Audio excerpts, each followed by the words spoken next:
Grandma last ആയിട്ട് പറഞ്ഞ കാര്യങ്ങളാണ് മനസ്സെന്നറിയാം. അവന്റെ കൈ ഞാൻ എപ്പോഴും ഹോൾഡ് ചെയ്യും. അവൻ ഒരിക്കലും തനിച്ചാണെന്നുള്ള ഫീല് വരരുത്. ഇനി എനിക്കതിന് കഴിയില്ലല്ലോ എന്നോർത്താണ് ഏറ്റവും കൂടുതൽ സങ്കടപ്പെടുന്നത്. സംഗിനോടൊന്ന് ഇടയ്ക്ക് അവന്റെ കൈ ഒന്ന് ഹോൾഡാക്കി സപ്പോർട്ട് ചെയ്യാമോ എന്ന് റിക്വസ്റ്റ് ചെയ്താണ് ഗ്രാൻഡ്മ മറിഞ്ഞു പോയത്. അവൾ ഓടി വന്ന് നോക്കുമ്പോ ബി അവിടെ ഒറ്റയ്ക്കാണ്, ആരും തന്നെ ഇല്ല കൂടെ. ഇവളെ കണ്ട് ദേഷ്യപ്പെട്ട് ഇറങ്ങി പോകാൻ പറയുമ്പോ എന്താ ഞാൻ നിന്നെ കാണാൻ വന്നത് പോലെ സംസാരിക്കുന്നത്, ഞാൻ വന്നത് ഗ്രാൻഡ്മയെ കാണാനാ. അവിടെയാണെങ്കിൽ ഒരുപാട് ആത്മാക്കളുണ്ട്. ഇവനെ അറ്റാക്ക് ചെയ്യാൻ ഒരു വിധത്തിൽ സമ്മതിക്കാതെ സംഘ് ഡോർ സൈഡിൽ തന്നെ ഇരിക്കുകയാണ്. ഫ്യൂണറൽ ചടങ്ങിന് വരുന്നുണ്ടോന്ന് അറിയാൻ വേണ്ടി സംഘാണെങ്കിൽ അമ്മയെ കോൾ ചെയ്യുവാണ്. ആൾ എന്തോ വലിയൊരു റിച്വൽസിന്റെ ഭാഗമായതുകൊണ്ട് ഫോൺ അപ്പൊ തന്നെ സ്വിച്ച് ഓഫ് ചെയ്തു. ഇനി ആരെയും ഞാൻ വിളിക്കുക എന്ന് ആലോചിച്ചുകൊണ്ടിരിക്കുമ്പോഴാണ് ജിഹോയുടെ ഫേസ് ഓർമ്മ വരിക. മെസ്സേജ് അയച്ച അവൻ ഗെയിമിങ്ങിലായതുകൊണ്ട് ശ്രദ്ധിക്കുന്ന പോലും ഇല്ല. കെട്ടിയത് പ്രേതാലയം പോലെ ഒരു വീട്. അവിടെ താമസിച്ച 3 പേര് അകാല മരണമടഞ്ഞു. ഇവൽ സ്പിരിറ്റ് എന്തെങ്കിലും അവിടെ ഉണ്ടെങ്കിൽ ഒഴിപ്പിച്ചു തരാൻ വേണ്ടി ഓണർ കെഞ്ചി അപേക്ഷിക്കുകയാണ് ഡഞ്ചിയോന്റെ അടുത്ത്. അവരാണെങ്കിലോ അവരുടെ ടീംസ് എല്ലാം സജ്ജീകരണത്തിന് തയ്യാറായി അകത്ത് കയറുമ്പോ ആകെ മൊത്തം ഒരു വശപ്പശക്.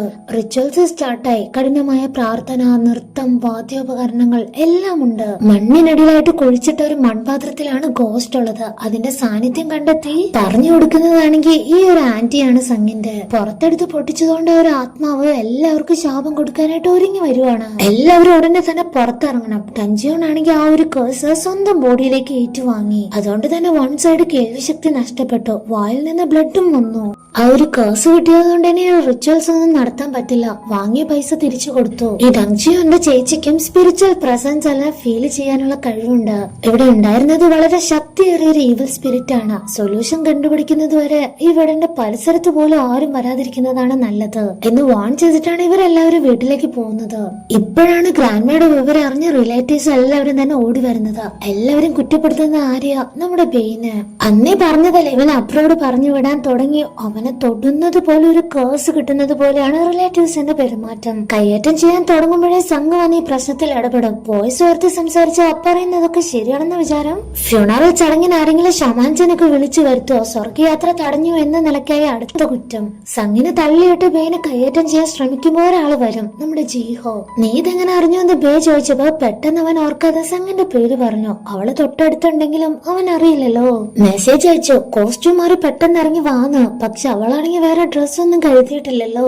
കുറച്ചു സമയം കൂടെ കഴിഞ്ഞ് അവന്റെ പേരൻസ് ഇങ്ങോട്ട് വരുന്നുണ്ട്. ബേ കൂടെയുള്ളത് അവർക്ക് ഇഷ്ടമല്ലെന്ന് തോന്നുന്നു. ഈ അങ്കിള് വന്ന് അവനോട് പൊയ്ക്കോളാൻ പറയും. ദീ നടന്നു വരുന്ന പെൺകുട്ടീനെ കണ്ടോ? ഇവളുടെ പേരാണ് യംഹ. ആള് വളരെ സെലിബ്രിറ്റി ആയിട്ടുള്ള മറ്റൊരു ഷമാനാണ്. ഈ സൈക്കിളിൽ വരുന്ന കുട്ടി എപ്പോ മരണപ്പെടുന്ന അവൾക്ക് മുന്നേ തന്നെ അറിയാം. അവൻ ബായ് പറഞ്ഞ് പോയ ഉടനെ തന്നെ ഒരു കാർ വന്നിടിച്ച് ആക്സിഡന്റ് ഉണ്ടായി. അപ്പൊ തന്നെ മരിച്ചു. ഇവളെ വാച്ച് ചെയ്തുകൊണ്ട് ഒരു ഈവൽ സ്പിരിറ്റും ദൂരെ മാറി നിൽക്കുന്നുണ്ട്. സംഘാണെങ്കിലോ ഫ്ലവർ മാസ്റ്ററിനെ കോൾ ചെയ്ത് ബാർഗെയിൻ ചെയ്യാണ്. ഫേക്ക് അമലറ്റ് കൊടുത്തുവിട്ട് ആളെ പറ്റിക്കുകയാണോ? 10 100 എത്രയെന്ന് വെച്ചാൽ കൂട്ടി ചോദിച്ചായിരുന്നെങ്കിൽ ഞാൻ തരുമായിരുന്നില്ലേ. പക്ഷെ ആളിപ്പോ ഫുള്ള് ഹൈടെക് ആണ്. നല്ല ഓൺലൈൻ ക്ലാസ് ഒക്കെ എടുത്ത് കാലം മാറിയല്ലോ. ഇനി ഫീസ് അടച്ചാൽ ക്ലാസ് എല്ലാം തന്നെ പഠിക്കാം. ബേക്കാണെങ്കിൽ ഗ്രാൻഡ്മയുടെ മെമ്മറീസ് എല്ലാം ഓർമ്മ വന്ന ആകെ സങ്കടമാണ്. തന്നെ മിസ്ഫോർച്യൂൺസ് എല്ലാം ഒഴിവാക്കാൻ എത്ര പേരെ കണ്ടു, എത്ര പേരുടെ കാല് പിടിച്ചു. ഞാൻ കാരണമാണ് എന്റെ ഗ്രാൻഡ്മ മരിച്ചെന്നോർത്ത് അവന് ഭയങ്കര കുറ്റബോധം. ആ എസ്കേപ്പ് ആയി പോയ ഈവൽ സ്പിരിറ്റ് ഉണ്ടല്ലോ, അതിനു വേണ്ടി എന്തൊക്കെയോ കാര്യങ്ങള് ഇവര് രണ്ടുപേരും കൂടെ ചെയ്യുന്നുണ്ട്. വളരെ നീളമുള്ള മുടിയിഴകളും നഖങ്ങളും എല്ലാം വെച്ച് എന്തൊരു റിച്വൽസ് ചെയ്ത് വെച്ചിട്ടുണ്ട്.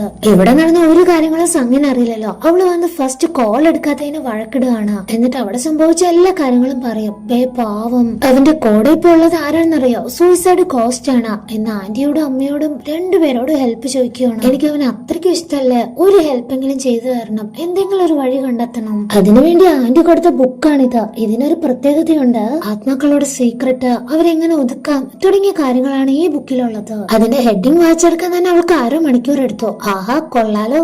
ഇങ്ങനെയാണെങ്കിൽ അപ്പൊ മുഴുവൻ വായിച്ചെടുക്കാൻ 10 വർഷമെങ്കിലും ആവും. സ്കൂളിൽ പോയാൽ ഇത് തന്നെ പരിപാടി. അപ്പൊ ജീവൻ വന്ന് നോക്കിയിരിക്കുന്ന എന്താ ആന്റിക് കളക്ഷൻ ആണോ എന്നൊക്കെ ചോദിക്കും. അല്ലടാ, ഇത് വളരെ ശക്തിയേറിയ ആത്മാക്കളെ കുറിച്ചുള്ള സീക്രട്സ് ആണ്. പേനെ രക്ഷിക്കാൻ ഇതിലെവിടെയോ ഒരു വഴിയുണ്ട്. അതാ ഞാൻ തേടിക്കൊണ്ടിരിക്കുന്നത്. സംഗിനോട് സംസാരിച്ച് നടന്നു വരുന്ന വഴി തന്നെ കോച്ച് അവിടെ നിൽക്കുന്നുണ്ട്. ഇവനാണെങ്കിൽ കാണാത്ത രീതിയിൽ പോയതാണ്. ജീവനെ കറക്റ്റ് ആയിട്ട് തന്നെ പൊക്കി. നീ എനിക്കൊരു ഹെൽപ്പ് ചെയ്തേ പറ്റുള്ളൂ എന്ന് പറഞ്ഞ് സ്പോർട്സ് റൂമിന്റെ കീ ഉണ്ടല്ലോ അതെടുത്ത് അവന് കൊടുക്കും. ബേക്ക് കൊടുക്കാൻ വേണ്ടിട്ട്. ബേക്ക് ഒരിക്കലും ഒറ്റപ്പെടൽ ഫീൽ ചെയ്യരുത്, അതിനുവേണ്ടി മാത്രമായിട്ട് സംഘം അവന്റെ വീട്ടിലേക്ക് ചെന്നാ നീ എന്താ ഇവിടെ അന്ന് വന്ന് എന്തെങ്കിലും മറന്നു വെച്ചത് എടുക്കാൻ വന്നതാണോ?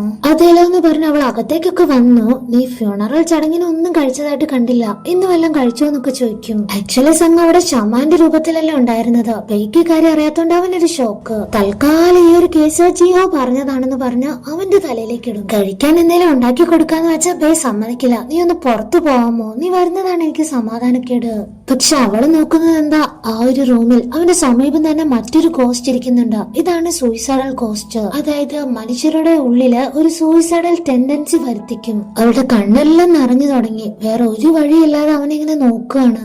നേരെ അമ്മയെ ചെന്ന് കണ്ട് കാല് പിടിക്കും. ഈ ബുക്കിൽ എന്താണെന്ന് എനിക്ക് ഉടനെ തന്നെ അറിഞ്ഞേ പറ്റുള്ളൂ. ആ ഗോസ്റ്റ് അവന്റെ തൊട്ടടുത്ത് എത്തി. പ്ലീസ് എങ്ങനെയെങ്കിലും അവനെ രക്ഷിക്കണം. വല്ലാതെ കെഞ്ചി പറയുമ്പോ അമ്മയ്ക്കും വേറെ വഴിയില്ലല്ലോ. സൂയിസൈഡൽ ഗോസ്റ്റ് നോൺ ടൈമിലാണ് കൂടുതൽ ആക്റ്റീവ് ആവുക.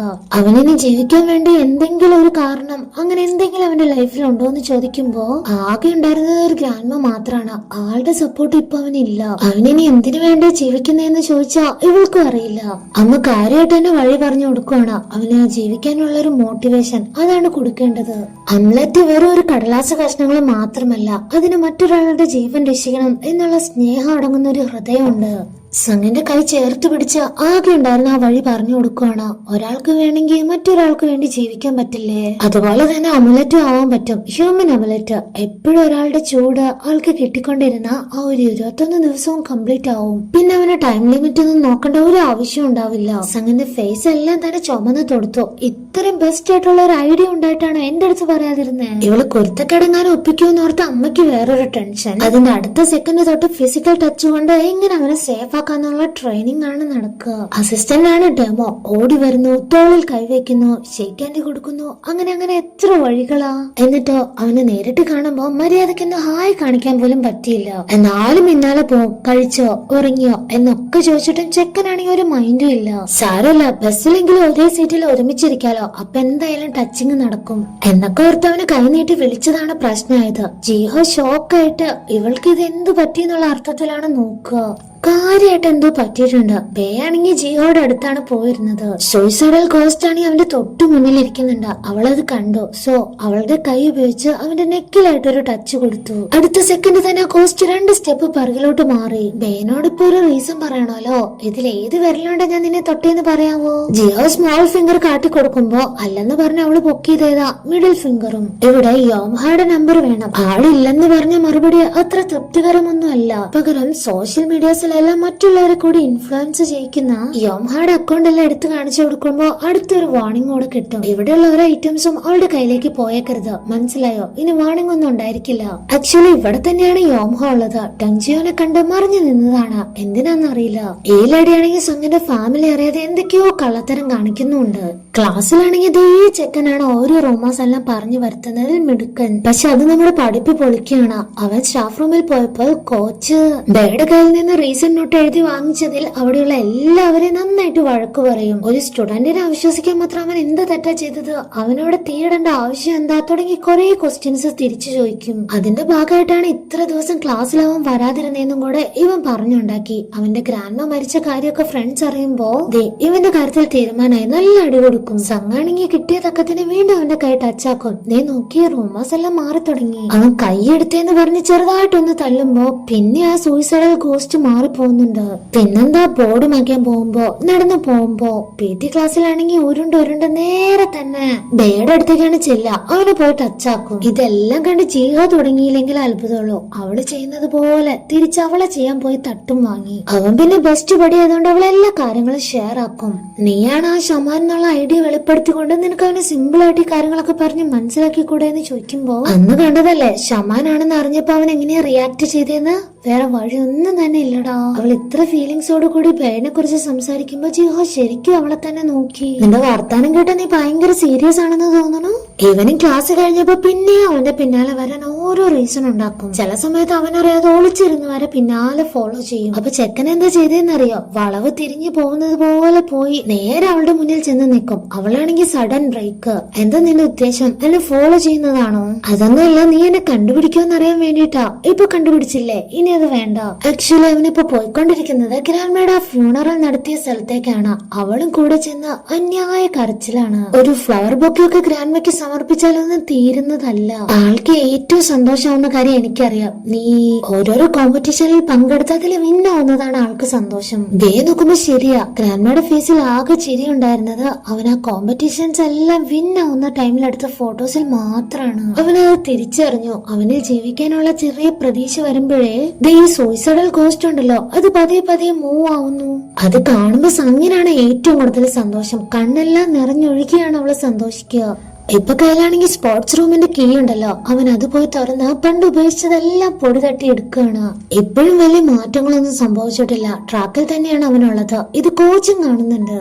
നെക്സ്റ്റ് ഡേ സ്കൂളിൽ ഒരു പ്രോജക്ട് ഗ്രൂപ്പ് ഉണ്ട്. അതിന്റെ ലിസ്റ്റില് ബേയും സംഘം ഒരേ ഗ്രൂപ്പിലാണ്. പക്ഷെ വന്ന സന്തോഷമെല്ലാം അതുപോലെ തന്നെ പോയി. കാരണം ഈ ഗേളിന്റെ കൂടെ ഒരു ബേബി ഗോസ്റ്റ് ഉണ്ട്.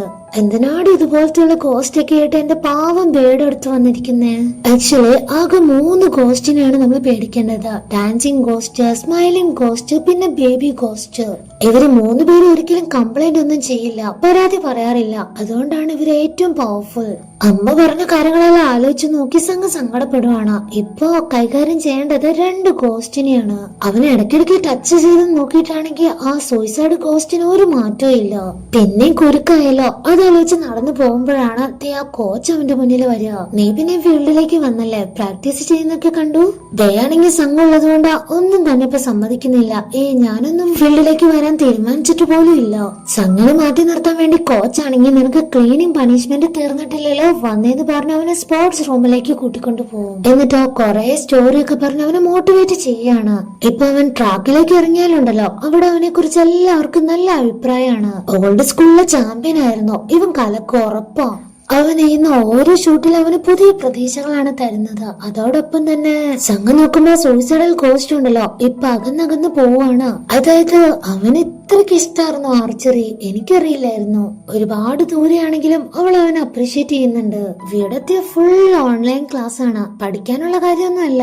ഫ്ലവർ ഗോസ്റ്റ് ഉണ്ടല്ലോ, ആ അമുലറ്റ് ഉണ്ടാക്കുന്ന വിധമൊക്കെ ലൈവായിട്ട് ഇട്ടിട്ടുണ്ട്. ബേബി ഗോസ്റ്റിനെ ഒഴിവാക്കുന്നത് അത് അത്ര എളുപ്പമുള്ള കാര്യമല്ല. പക്ഷെ വിചാരിച്ച സിമ്പിൾ ആണ്. നല്ല കാര്യങ്ങൾ ചെയ്യണം, നല്ല മനസ്സോടെ. അതായത് മനസ്സിൽ വേറെ ദുരുദ്ദേശം ഒന്നും പാടില്ല.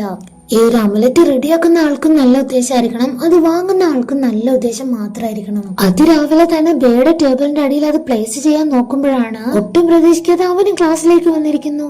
എന്തോ സംഘിന്റെ അടുത്ത് പറയാനുണ്ടെന്ന് പറഞ്ഞ് വിളിച്ചോണ്ടും പോവും. നീ എന്നെ ഫോളോ ചെയ്യുന്നത് കുറച്ച് കൂടുതലായിട്ട് തോന്നുന്നില്ലേ? ഇനി വേണ്ടെന്ന് പറയുമ്പോ ഇവള് ചോദിക്കുന്നത് എന്താ, ആർച്ചറി നിനക്ക് ഇങ്ങനെ ഇത്രക്ക് ഇഷ്ടപ്പെടാൻ എന്താണ് കാരണം?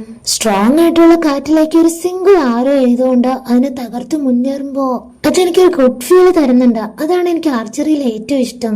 ഇന്നലെ നടത്തിയ പെർഫോമൻസിനെല്ലാം അവന്റെ ഹെയറിൽ തട്ടി അവളെ അപ്രീഷിയേറ്റ് ചെയ്ത് തിരിയുമ്പോ നമ്മുടെ സൂയിസൈഡൽ ഗോസ്റ്റ് ഉണ്ടല്ലോ കംപ്ലീറ്റ് ആയിട്ട് അവനെ വിട്ടുപോയി. ഇവളി പിന്നാലെ നടക്കുന്നത് ബുള്ളി ചെയ്യാനൊന്നും അല്ല, പകരം ഫ്രണ്ട്ഷിപ്പിന് വേണ്ടിയാണെന്ന് അറിയുമ്പോ അവന് വന്ന സന്തോഷം ഉണ്ടല്ലോ, എക്സൈറ്റ്മെന്റ് സഹിക്കാൻ പറ്റാതെയാണ് അവനൊരു ഹൈഫൈ കൊടുക്കുന്നത്. പക്ഷെ നോക്കുമ്പോ ഇവരുടെ ഫിംഗേഴ്സ് ആണെങ്കിൽ അവന്റെ ഫിംഗേഴ്സിൽ കണക്ട് ആയി. ശരി, വേണ്ടെന്ന് വെച്ചാൽ അവളെ കൈ മാറ്റാൻ ശ്രമിച്ചാലും ബേ ആണെങ്കിൽ ഇപ്പൊ ഹോൾഡ് ചെയ്യുന്നു. അമ്മു ഹാർട്ടൊക്കെ ഭയങ്കരമായിട്ട് ഇടിച്ചു തുടങ്ങി. അവളെ കുറച്ചുകൂടെ ക്ലോസ് ആയിട്ട് ചേർത്ത് നിർത്തുകയാണ് ബേ. ഇങ്ങനൊരു സീൻ കാണിച്ചാണ് ഈ ഒരു എപ്പിസോഡ് എൻഡ് ആവുന്നത്.